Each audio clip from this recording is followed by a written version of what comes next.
Mendengar pertanyaan polisi tentang barang yang sudah dibuang sebelumnya, dia pun jadi panik. Berpura-pura berkata tidak buang apapun. Polisi wanita tidak percaya padanya. Tapi di hatinya sudah ada kecurigaan yang besar. Memintanya untuk cek koper yang dibawa. Meskipun gadis ini terlihat berbohong, tapi demi tidak ketahuan dia terpaksa untuk setuju. Polisi wanita ambil koper ini. Tapi berdasarkan perasaan polisi, dia tahu bahwa gadis ini sudah pasti ada masalah. Dan benda yang baru saja dia buang tadi ada narkoba itu. Di sisi lain di penjara, 4 gadis tadi sedang sibuk bertengkar.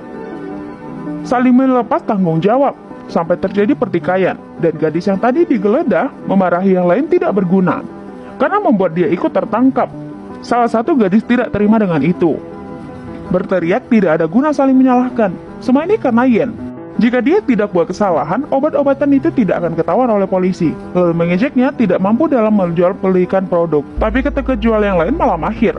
Gadis sebelah juga tanpa garam berkata, kami sudah membawa 40 butir, tapi kamu hanya bawa 20 butir.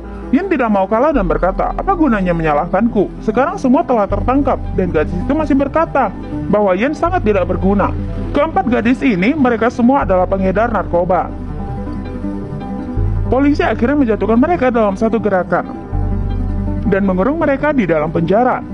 Mereka sangat ketakutan sejak tertangkap. Sebelumnya mereka gunakan keuntungan untuk menghasilkan uang banyak, secara sadar menyembunyikan obat itu, dan lakukan jual beli ilegal, melakukan hal yang melanggar hukum.